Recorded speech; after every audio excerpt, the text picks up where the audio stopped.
తాకట్లో ఉన్న మీ బంగారాన్ని విడిపించి ఆ రోజు ఆన్లైన్ రేటుకి కొంటాం. Sharma gold company. పగడాల ప్రవీణ్ మృతి కేసులో అత్యుత్సాహం మితిమీరుతోంది. సోషల్ మీడియాలో ఆయనపై చేస్తున్న వీడియోస్ కు మైలేజ్ రావడంతో యూట్యూబర్స్ నుంచి మత పెద్దల వరకు నానా రచ్చ చేస్తున్నారు. అవసరం లేని విషయాలు, అనవసర ఆరోపణలు చేస్తున్నారు. ఒకవైపు పోలీసులు దర్యాప్తు కొనసాగుతూ ఉండగానే తమ సొంత ఆలోచనలను, అభిప్రాయాలను, లేనిపోని అనుమానాలను జనాలపై రుద్దే ప్రయత్నం చేస్తున్నారనేది స్పష్టంగా కనిపిస్తోంది. పగడాల ప్రవీణ్ క్రైస్తవ బోధకుడు కావడం, భారీగా అభిమానులను కలిగి ఉండడంతో ఆ మతానికి చెందిన పాస్టర్లు, మత పెద్దలు ఈ అంశాన్ని వాడుకుంటున్నారనే ఆరోపణలు కూడా మెండుగా వస్తున్నాయి. వీటితో పాటు రాజకీయ రంగు కూడా మెల్లగా పులుముకుంటోంది. దీంతో పగడాల ప్రవీణ్ కుటుంబ సభ్యులు తీవ్ర ఆవేదన వ్యక్తం చేస్తున్నారు. తాజాగా జరుగుతున్న పరిణామాలు, చర్చపై ప్రవీణ్ భార్య జెస్సికా, ప్రవీణ్ సోదరుడు వేర్వేరుగా ప్రకటనలను విడుదల చేశారు.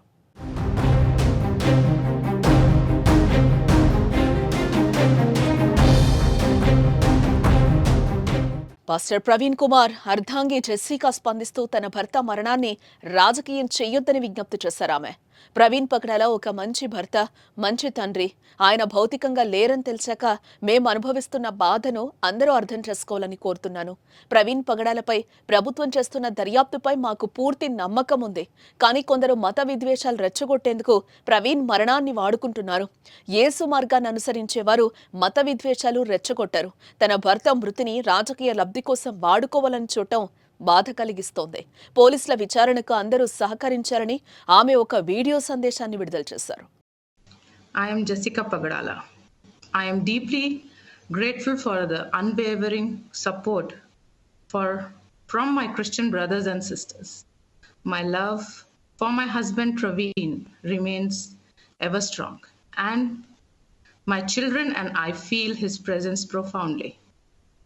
He was an incredible, loving husband and father, and we miss him dearly. I pray that everyone, including those in the media, can understand the pain we are experiencing.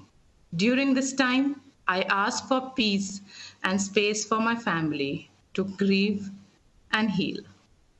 I urge all the Christians to live in harmony, spreading love, kindness, and peace, as we are called to do.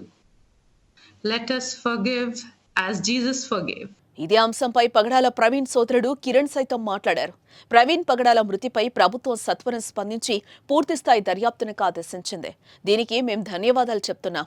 అయితే అత్యుత్సాహంతో సొంత దర్యాప్తు చేస్తున్న వారందరికీ నా విన్నపం, మీ సొంత దర్యాప్తులు ఆపండి.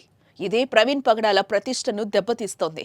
కొందరు యూట్యూబర్లు, బ్లాగర్లు ప్రవీణ్ పగడాల మరణంపై తప్పుడు ప్రచారం వ్యాప్తి చేస్తున్నారు. మరికొందరేమో ఆయన మరణాన్ని మతపరంగా, రాజకీయంగా వాడుకుంటున్నారు. ప్రవీణ్ పగడాలను గౌరవిస్తూ ఇలాంటి చర్యలను ఆపివేయండి. ఆయన ఎప్పుడూ మత సామరస్యాన్ని కోరుకున్నారని ఆయన ప్రకటన విడుదల చేశారు. My name is Kiran Pagdala and I am Praveen Pagdala's brother. I request your cooperation during this time of investigation. Government was quick to order complete investigation to Praveen Pagdala death. We are thankful for this. As investigation is going on, I appeal to all who are enthusiastically involving into self-investigation to refrain from it, as it is tarnishing the image of Praveen Pagdala garu. Some YouTubers and bloggers are spreading the false information on this death. Some are communally and politically utilizing his death and investigation. I urge all to stop this as a symbol of respect to Praveen Pagdala garu, as it is a service to the church and community, as he never intended to disturb communal harmony in the society. We believe in government investigation and please do not disturb the religious harmony. మరోవైపు పగడాల మరణంపై mystery ఇంకా కొనసాగుతూనే ఉంది. ఈ నెల 24న ఆయన రాజమండ్రికి సమీపంలో కొంతమూరు వద్ద చనిపోగా ప్రమాదమా, హత్య తేలాల్సింది. బయటపడుతున్న సీసీ ఫుటేజ్లు రోడ్డు ప్రమాదంగా చెప్తున్నాయి. సోషల్ మీడియా వేదికగా దానిపై చర్చ సాగుతోంది.